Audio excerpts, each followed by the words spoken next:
Chers amis, bonjour. Nous sommes le mercredi 13 août 2025. Il est 8h30. Quelques news de l'Arménie, de l'Artsakh et de la diaspora arménienne.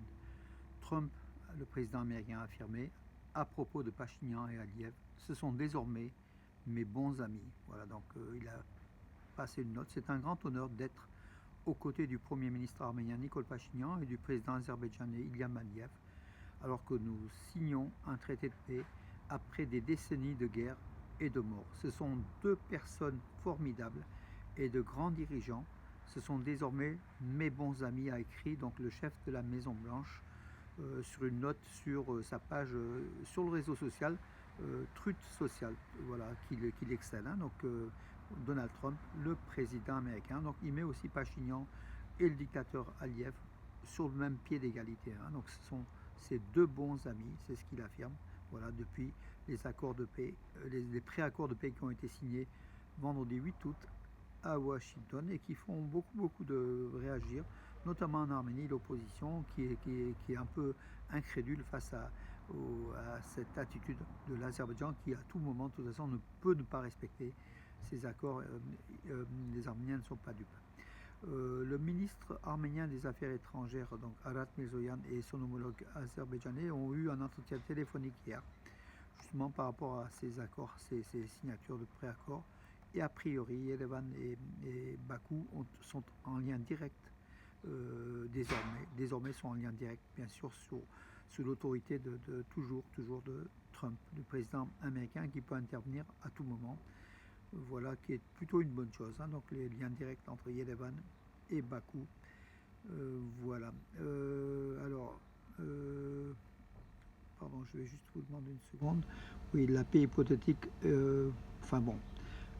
Beaucoup en Arménie ne croient pas à la paix, hein, tout simplement, hein, pour vous dire qu'on connaît l'Azerbaïdjan, on connaît l'attitude de la Turquie qui a commis le premier génocide du XXe siècle contre les Arméniens, qui ne l'a toujours pas reconnu.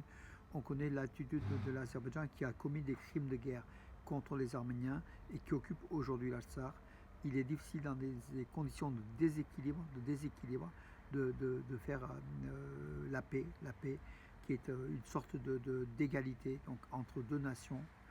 L'Azerbaïdjan et l'Arménie, c'est compliqué puisqu'en fait l'équilibre est déjà biaisé au départ. Dès le départ, il n'y a pas d'équilibre. Et pour l'Arménie, ça sera compliqué, il faut quand même dire. Mais bon, ne soyons pas tous trop pessimistes, espérons, mais soyons lucides en même temps. Hein. Donc voilà, la lucidité veut qu'il faut se méfier. L'espérance veut qu'il faut toujours espérer, toujours mieux pour l'Arménie. Voilà. Et d'ailleurs, Trump, qui parade, hein, il veut absolument son prix Nobel de la paix. Hein. Il affirme le conflit entre l'Azerbaïdjan et l'Arménie a été résolu non pas par la Russie, mais par les États-Unis. Et bien sûr par Trump. Hein, voilà. La guerre que j'ai réglée entre l'Arménie et l'Azerbaïdjan était presque aussi complexe que la guerre russo-ukrainienne concernant les routes et les échanges commerciaux. Nous avons trouvé une solution au problème, a déclaré donc le Donald Trump dans un discours qu'il a effectué. Donc voilà, il a affirmé que l'Azerbaïdjan et l'Arménie se battaient depuis 37 ans. La Russie a tenté à plusieurs reprises de résoudre ce conflit, mais les États-Unis y sont parvenus. On verra donc la suite. Hein. Il ne faut pas non plus vendre la peau de l'ours avant de l'avoir abattu. C'est un peu trop tôt pour parler de traité de paix, réellement de paix, puisque l'Azerbaïdjan, encore une fois, surenchérit pour essayer de récupérer encore davantage sur le dos de l'Arménie. Elchin Amirbekov, qui est le conseiller du président Aliyev, il a affirmé que Bakou s'attend à ce que les amendements soient apportés à la constitution de l'Arménie. Donc voilà, Bakou exige aussi que la constitution de l'Arménie soit changée et que tous les éléments liés à l'Artsakh soient retirés, parce que pour Bakou, ce sont des éléments revendicatifs. Voilà pour la constitution arménienne. Donc Garo Paylan, l'ex-député arménien du Parlement de Turquie, hein, du Parti démocratique des peuples HDP, aujourd'hui il est rien, en fait, il est juste, il attend, parce qu'il a fait 2 mandats de député. Garo Paylan attend. Il affirme que il demande à Erdogan dans un écrit, hein, ouvrez immédiatement la frontière entre la Turquie et l'Arménie. Voilà, Garo Paylan qui a toujours défendu l'ouverture des frontières entre la Turquie et l'Arménie, et puis la résolution des problèmes par le dialogue. Il demande maintenant à Erdogan une nouvelle fois d'ouvrir les frontières. Donc en Arménie, le lancement de l'exercice militaire conjoint américano-américain Eagle Partner 2025, donc entre l'Arménie et les États-Unis, a débuté donc hier. Lors de la cérémonie d'ouverture était présent donc le chef d'état-major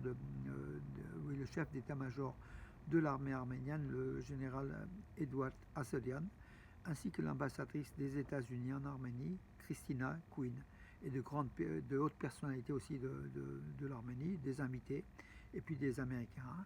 Voilà, d'ailleurs, un avion de l'US Air Force s'était posé à Yerevan il y a quelques jours, plusieurs avions même, voilà, et que voilà, ces exercices militaires, Eagle Partner 2025 entre l'Arménie et les États-Unis, se dérouleront jusqu'au, je crois, 15 août ou 16 août. En tout cas, voilà, ils ont commencé donc hier. Le Premier ministre arménien Nikol Pachinian a présenté, donc il a fait un peu le tour de toutes les grandes capitales. Donc il a présenté donc hier ou avant-hier, il a présenté au président du Conseil européen les résultats des négociations menées à Washington.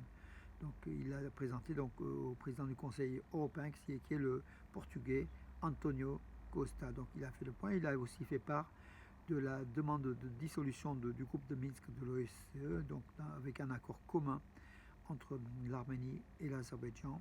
Et puis il a présenté le TRIP, en fait, cette voie Trump, la route Trump pour la paix et la prospérité internationale.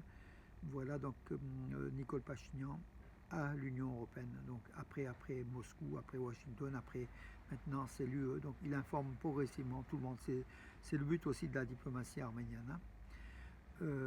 En sport, mes amis, passons en sport. L'Arménien Arman Zaroukian en UFC, MMA, le combat ultime. Donc voilà, il affirme: je battrai Ilia Tuporia par KO dès le premier round. Voilà. A priori, donc le champion du monde, aujourd'hui, c'est le Ilia Tuporia qui a pris sa place, qui a pris la place de l'Arménien Arman Zaroukian dans les catégories des moins de 70 kg, donc en MMA, plutôt en UFC. Voilà. Personne ne mérite ce combat plus que moi. Nous devons déterminer qui est vraiment le meilleur de notre catégorie de poids. Je vais le mettre au tapis, le mener au round suivant et le terminer par les coups de coude au premier round par KO technique. Topuria sait que je suis un gros problème pour lui, c'est pourquoi il m'évite. Je vais lui prendre son titre. Voilà.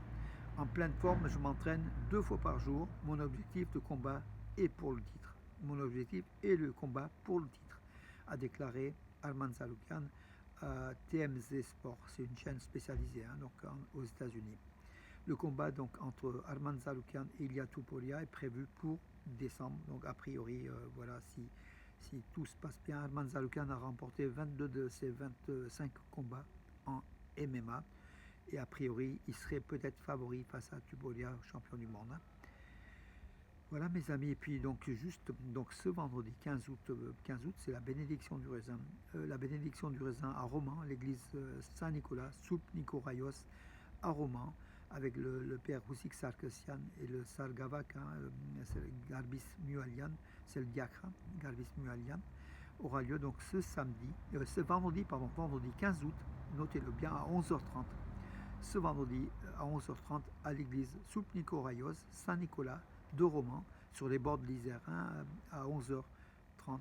Voilà donc, et puis dès que le raisin sera béni, il sera distribué en fin de bénédiction aux fidèles.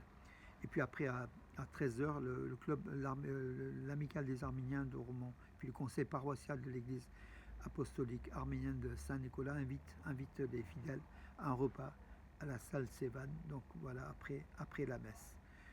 Voilà mes amis pour aujourd'hui, je vous donne rendez-vous à demain, je vous souhaite une très très bonne journée, pour nous encore une fois une journée très très chaude, même caniculaire, des nuits torrides qui nous empêchent souvent de dormir, donc d'où notre air fatigué le matin, mais bon, je suis toujours fidèle au poste depuis pratiquement 5 ans, chaque jour je vous donne quelques news, quelques informations de l'Arménie, pour moi c'est un grand plaisir. Pour vous c'est aussi peut-être un amusement et puis vous écoutez des nouvelles d'Arménie. On est tous branchés sur la France, sur l'Arménie, sur cette communauté arménienne de France qui bat dans le cœur bas aux pulsions de l'Arménie et qu'on chérit. C'est notre Arménie à nous, c'est l'Arménie vraie, mais c'est aussi l'Arménie occidentale, c'est aussi notre Arménie, mes amis, pour répondre à Pachinian.